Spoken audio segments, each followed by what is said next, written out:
UP के CM Yogi Adityanath ने त्योहार के उत्सव में खलल डालने वालों को सख्त चेतावनी दी है। योगी ने कहा कि त्योहार शांतिपूर्ण और सौहार्दपूर्ण तरीके से मनाया जाना चाहिए। अगर किसी ने भी इसमें व्यवधान पैदा किया तो जेल की सलाखें उसका इंतजार कर रहे हैं। उत्साह और उमंग के त्योहार में किसी ने रंग में भंग डालने का काम किया, किसी ने व्यवधान डालने का काम किया तो जेल की सलाखें उसका इंतजार कर रही होंगी।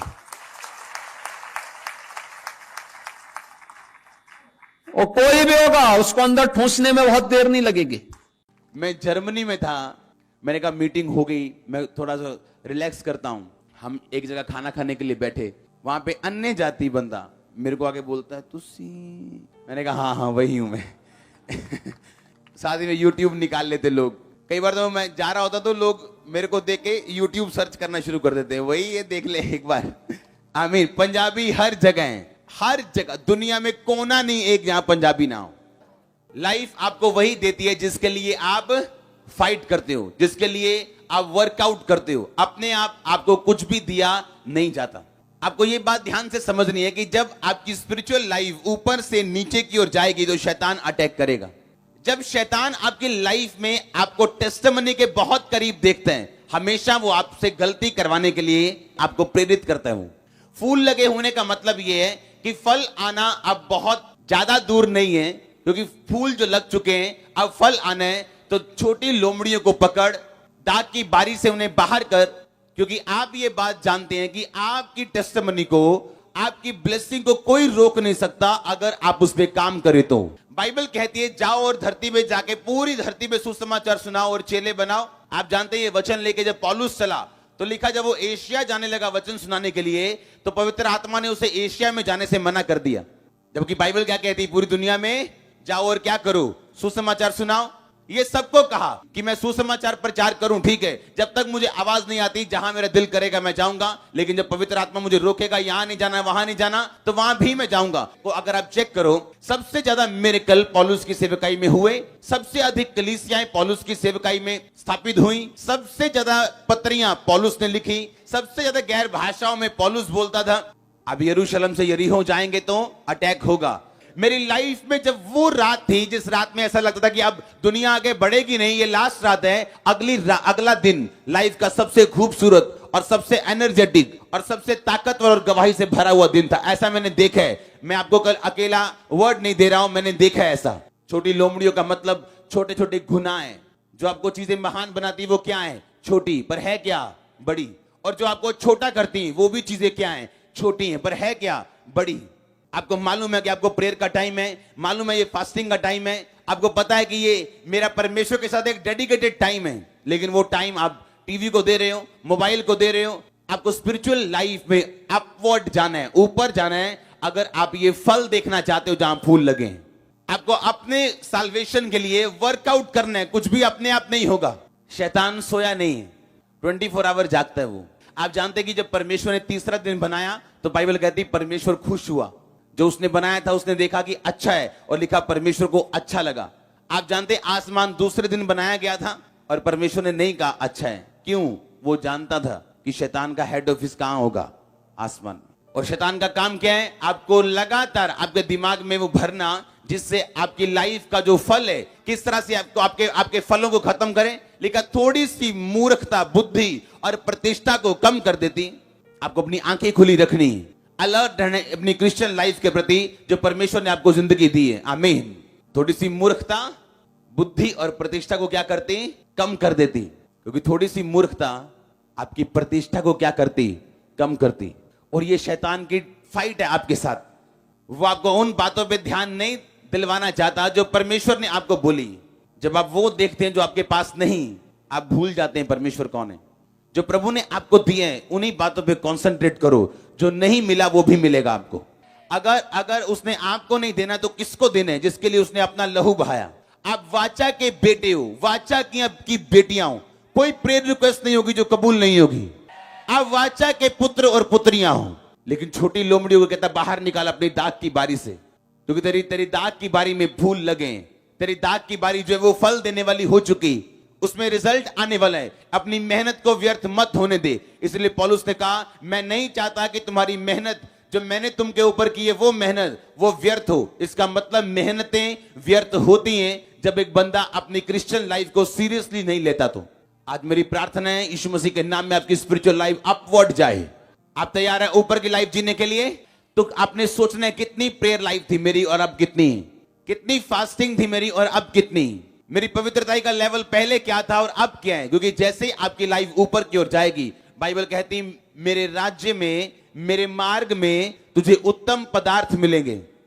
मेरा मार्ग संकरा मार्ग है, तंग मार्ग है, जो आगे जाके खुला होता है लेकिन पीछे तंग है। दूसरे मार्ग पहले खुले हैं लेकिन बाद में तंग है। पहले कोई मनाही नहीं, जो मर्जी करो, जो मर्जी खाओ, जो मर्जी पियो, लेकिन बाद में तंग है। मेरा मार्ग पहले तंग है कि ये नहीं करना, वो नहीं करना, वहां नहीं जाना, वहां नहीं जाना, पर बाद में क्या है? खुला है। आपने मार्ग चूज करना है। आमीन। अपनी लाइफ को बिल्ड करने की जिम्मेवारी आपकी अपनी है, परमेश्वर की नहीं। उसने आपको स्ट्रक्चर दिया है, एक ढांचा दिया है, उस ढांचे में आपने घुसना है और सब कुछ उस ढांचे में है। एक कलीसिया होने के नाते आपका काम है वचन में बढ़ना, परमेश्वर की नॉलेज में बढ़ना, अज्ञानता में ना रहना। क्योंकि बाइबल में कहीं नहीं लिखा शैतान की वजह से लोग नाश हुए। शैतान भी आपकी अज्ञानता को इस्तेमाल करता है, और इसलिए उसने प्रभु यीशु मसीह को बोला था, तेरे वचन, तेरे पिता के वचन में लिखा, अपने आप को अपने इस ऊंचाई से नीचे गिरा, तेरे पिता के वचन में लिखा कि वो तेरे दूत तुझको संभालेंगे, तेरे पांव में पत्थर से ठेस भी नहीं लगेगी। पर यीशु मसीह वचन को जानते थे, वचन से बोला कि शैतान ये भी लिखा है तो अपने प्रभु, अपने परमेश्वर की कभी भी परीक्षा ना कर। 3 लड़कियां जा रही हैं एक जगह पे मीटिंग में, रास्ते में बारिश आ गई, बारिश की वजह से बाढ़ शुरू हो गई। कहती पतरस का परमेश्वर हमारा परमेश्वर है। नदी में छलांग लगाई, मर गई तीनों। अगले दिन अखबार में आया यहोवा कहां गया। क्योंकि अज्ञानता की वजह से आप मौका देते हो दूसरे लोगों को परमेश्वर के खिलाफ बोलने का। कहां लिखा पतरस ने अपनी मर्जी से पानी पे छलांग मारी और पानी पे चला। उसने कहा था प्रभु अगर तू चाहे तो मैं पानी पे चलूंगा, तू मुझे आज्ञा दे, तेरा वर्ड मुझे चाहिए पानी पे चलने के लिए। जब तक तू बोलेगा नहीं मैं चल नहीं सकता, तू बोल के बता मैं आऊं कि ना आऊं। परमेश्वर ने कहा आजा। ये फर्क था पतरस में और उन तीनों लड़कियों में। और यही शैतान इस्तेमाल करता है, यही अज्ञानता वो आपकी लाइफ में इस्तेमाल करता है, आपके घर में, आपके जीवन में। उसे मालूम है फल आने वाला है, उसे मालूम है आपकी लाइफ में टेस्टिमनी आने वाली, आप ऊपर आने। तो उन्होंने तुरंत जो उनका प्रचार कर रहा था उसको बोला कि मेरे लिए प्रार्थना करें। उन्होंने प्रार्थना करी, शैतान छोड़ के भागा। तो शैतान को हल्का नहीं समझना, क्योंकि शैतान क्यों हमला करता है यहाँ पर, इसलिए करता है कि आप सामर्थ्य बनोगे, आप ताकतवर बनोगे तो हराओगे किसको? शैतान। उसके हराना है आपको। हमारी लड़ाई उस दुष्ट शैतान से है और किसी से लड़ाई नहीं है हमारी। और जब हम इस मंच पे बैठ के जो प्रार्थना करते हैं, जो परमेश्वर को करते हैं, तो जब आप जो यहाँ से जो प्रार्थना होती है, जो वचन होते हैं, तो आपका फर्ज होता है कि उस वचनों को बड़े मन से सुनना। क्योंकि आप ऐसे नहीं आए यहाँ चले जाओगे। भजन, स्तुति, वचन, प्रार्थना, निवेदन सब परमेश्वर के लिए महिमा देने के लिए ही करते हैं। पर अगर गीत गाएंगे तो परमेश्वर को महिमा देंगे। वचन जो पादरी बोलेगा, जो भाई बोलेगा, वो परमेश्वर को महिमा देगा। जो प्रार्थना करेगा वो परमेश्वर को महिमा देगा। जो गवाही देगा वो परमेश्वर को महिमा देगा। अभी गवाहियाँ सुनी आपने, हम सब करने वाला एक ही परमेश्वर है, वो हमारा जिंदा परमेश्वर है। तो जिंदा परमेश्वर को जब यहाँ बैठते हैं तो हमारा चित्त, हमारा मन, हमारा बुद्धि एक होना चाहिए और शैतान को भगाना चाहिए। कई लोगों को नींद आती है, कई लोगों को आलसी आती है। क्यों आती है? कि हम प्रार्थना नहीं करते, हम बैठ जाते हैं। हम ये करना चाहिए, कोई भी कलीसिया के अंदर सुस्त ना हो, कोई भी कलीसिया कमजोर ना हो, क्योंकि परमेश्वर यहाँ मौजूद होता है। आप सबकी प्रार्थना सुनकर परमेश्वर अपना कार्य करता है। अब एक वचन से बात करते हैं अपन, भजन संहिता 47, 47:6-7।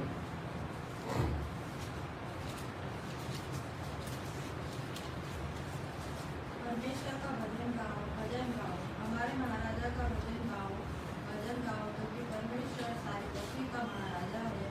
समझ बूझकर बुद्धि से भजन गाओ। बस वो 2 बार बोला भजन गाओ, भजन गाओ, हमारे महाराजा का भजन गाओ। लेकिन कैसे गाओ? सबूत बूझ के। जब भजन वाला यहाँ भजन गाता है तो ये जो स्टेज है यहाँ पर कोई अगर अपनी महिमा करे तो वो गलत करता है। यहाँ जो भजनकार भजन गाते हैं वो मुगध होकर भजन गाते हैं, सूझबूझ से गाते हैं, ताकि जब वो भजन गाता है तो जो हमारे कानों में भजन जाता है वो भी एक तरह की प्रार्थना, एक तरह की स्तुति है। क्योंकि भजन का जो शब्द होता है हमारे कानों में जाने के बाद में हमें बहुत कुछ राहत देता है। कहते हैं कि भजन गाया तो मैं रो दिया। भजन गाने के बाद पवित्र आत्मा का अभिषेक होता है, पवित्र आत्मा उतरता है। अगर आप भजन ध्यान से नहीं सुनोगे, इसलिए परमेश्वर ने यह भी कहा है कि भजन गाने वाला सूझबूझ के साथ उस भजन को गाए। वो ये नहीं सोच के गाए कि मेरे को लोग देखें, ये सोच के गाए कि परमेश्वर यीशु वहाँ उपस्थित है, उसके दूत उपस्थित है, वो खुश और आनंद में हो। अब वचन देखें अपन अय्यूब 12:11। जैसे जीभ से भोजन चला जाता है, क्या वैसे ही कान से वचन नहीं पढ़ते जाते? अब सुनो, हम जब भोजन करते हैं तो हम तुरंत हो जाते हैं कि भोजन में मेरा पेट तुरंत हो गया। तो बोलते क्या वचन कानों से नहीं सुना जा सकते? जो परमेश्वर ने जो किया है, जो वचन सुनाए जाते हैं, क्या आप कानों से क्यों नहीं सुन सकते? उसको क्यों नहीं भोजन दे सकते हैं? ये बात कौन बोल रहा है? अय्यूब। क्यों बोल रहा है? कि वचन को कान से सुनकर हमारी अंदर जाता है, बुद्धि में जाता है, बुद्धि विकास होती है, और विकास होने से बुद्धि आती है और समझ आती है। इसलिए वचन को बराबर ध्यान से सुनना अपने को चाहिए। और वहाँ लिखा है परखना। जो वचन यहाँ से सुनाए जा रहे हैं वो व्यक्ति परमेश्वर के बारे में बोल रहा नहीं बोल रहा, वो व्यक्ति दूसरे के बारे में बता तो नहीं रहा है, वो व्यक्ति अपनी तो महिमा नहीं कर रहा है। परखना आपका काम है, क्योंकि आपको परखने के लिए खड़ा किया है कि परमेश्वर को वचन को बांटने वाला कितना ईमानदार है, परमेश्वर को वचन को बांटने वाला कितना बुद्धि में रहकर वचन बांट रहा है, कितना बांट रहा। तो आप उसे समझेंगे, लेकिन समझेंगे कब? जब उस बाइबल को आप खोल कर घर पढ़ते हो। अगर बाइबल को खोल के आप नहीं पढ़ते हो या यहाँ पर वचन को नहीं समझते हो तो फिर वो आपके लिए काला भेष बराबर है। पास्टर बोले या कोई भी बोले, आपको सिर्फ हाँ भरना पड़ेगा। क्योंकि यहाँ पर खड़ा रहने वाला चाहे वो 10 साल का हो चाहे 100 साल का हो, जो भी खड़ा था आप उसकी बात को मानते हो। वो बोलता है हाथ खड़ा करो पुरुषे, तो आप हाथ खड़े करते हो। वो बोलता है कि ये बात बोलो तो आप खड़े करते हो, क्योंकि उसकी आज्ञा मानते हो। क्योंकि इसलिए मानते हो क्योंकि परमेश्वर का दूत होकर इस सच्चाई मंच पे खड़ा है, तो वो जो भी बात बोलते हैं अपन मानते हैं। इसलिए वचन को भी जिस प्रकार पेट खाकर रोटी खाकर तृप्त होते हैं, ऐसे ही वचनों को सुनकर भी तृप्त करो। वो हमारे अंदर कई चीज़ें को मिटा देता है, यही मिटा। अगर आप ध्यान करेंगे, आप विश्वास करेंगे, आप उस पर रमन करेंगे। जब लाजर को जिंदा करा था यीशु मसीह ने, 4 दिन के मरे को लाजर को कितने सेकंड लगे थे? ज़्यादा से ज़्यादा 30 सेकंड लगा होगा। यह पिता मेरी सुनता रूप लाजर बाहर आ। इतने बाद में उस लाजर की जो 4 दिन से हड्डियाँ सब गायब हो गई होगी, कीड़े पड़ गए होंगे, सब कुछ हो गया था, लेकिन उनकी आवाज़ सुनकर वो हड्डियाँ कैसे बन गई, किस प्रकार लाजर खड़ा हो गया और बाहर निकल आया। तो आप उस महान परमेश्वर को जिसने आकाश पृथ्वी बनाया, आप धन्य हो। क्योंकि लोग भटक रहे हैं, ज्ञान शांति के लिए भटक रहे हैं, लेकिन आपके पास यहाँ बैठे बैठे उस परमेश्वर के वचन को सुनने के लिए, सामर्थ बनाने के लिए कई योद्धा को परमेश्वर खड़ा करता है। तो वो उसको आवाज़ दिए। जब आपके अंदर भी जब हम प्रार्थना करते हैं कि इसका ऐसा हो जाए यीशु के नाम से, तो वहाँ पर भी आपकी वाणी के अंदर, हमारी वाणी में ताकत आती है। जब प्रार्थना करते हैं इसके पेट में ये है तो ऐसा हो जाए, उसी टाइम होता क्यों होता है? हमारी वाणी शुद्ध हो जाती है। हमारी वाणी को अगर शुद्ध नहीं होगा, यीशु मसीह ने कोई बड़ी बात नहीं की, प्रभु तो मेरी शुद्धता है, तो हमारी वाणी को हम शुद्ध करें। और शुद्ध होगी वचन सुनने से, शुद्ध होगी कि परखने वाली बात सुनकर घर जाकर सोचो कि इस व्यक्ति ने, इस पास्टर ने इस वचन को क्या बोला, कोई गलत तो नहीं बोल रहा। ये परखना बहुत जरूरी है, परखना बहुत जरूरी है। क्योंकि इस सच्चाई मंच पर जिसने भी अपनी महिमा करी तो उसको जीवन नष्ट होना पड़ेगा। क्योंकि परमेश्वर कहता है कि पवित्र आत्मा की कभी भी वो निंदा नहीं सुन सकता है। इसलिए हमारी सच्ची लड़ाई तो ये है, उस दुष्ट शैतान को हराना है।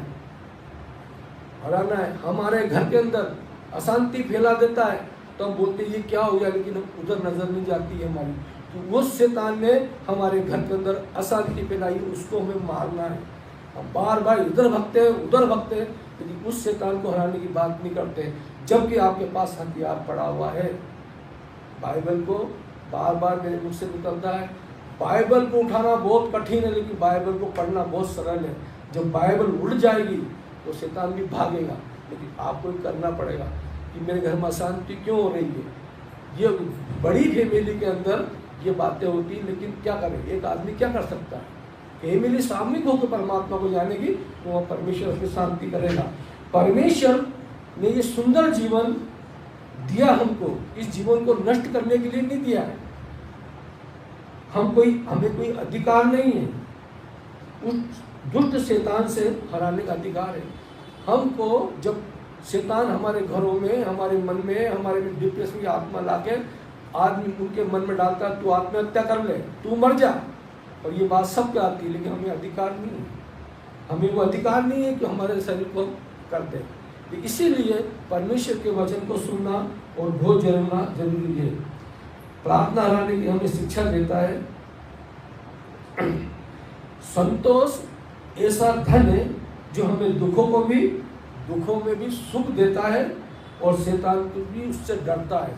जब हमारे जीवन में संतोष रहता है तो हमें दुखों के अंदर भी सुख मिलता है। इसलिए मिलता है कि हमें बारे में आज नहीं मेरा प्रभु कल सुन लेगा, और इस संतोष के कारण शैतान भी डर जाता है कि इसके अंदर इतना तकलीफ आने के बाद भी इसके अंदर संतोष भरा हुआ है, ये तिलमिला नहीं रहा है, डगमगा नहीं रहा है, तो शैतान भी डर कर भागता है। तो परमेश्वर यीशु ने बोला कि धैर्य और संतोष ऐसा धन है कि तू उससे तो अपनी मृत्यु को भी बचा लेगा। प्रार्थना का फल उत्तम है, इसलिए अंदर उत्तम विचार रखना चाहिए। प्रार्थना जो भी कर रहे हो आपकी सुनी जाएगी, लेकिन उसका फल उत्तम है और उत्तम विचार होना चाहिए, और ये विश्वास करना चाहिए कि प्रभु के यीशु के लिए कुछ भी काम संभव नहीं है। उसकी प्रार्थना जब आप करते हो, बराबर प्रार्थना वहाँ लिखी जाती है, उनके चरणों में रहती है, लेकिन वो समय का स्वामी है। कई प्रार्थना ऐसी होती है कि जो हमें रोज करना चाहिए, और कई प्रार्थना ऐसी होती है कि एक बार प्रार्थना करने के बाद में सिर्फ परमेश्वर को धन्यवाद देना चाहिए बड़ी आशा भरी से कि ये मेरी प्रार्थना परमेश्वर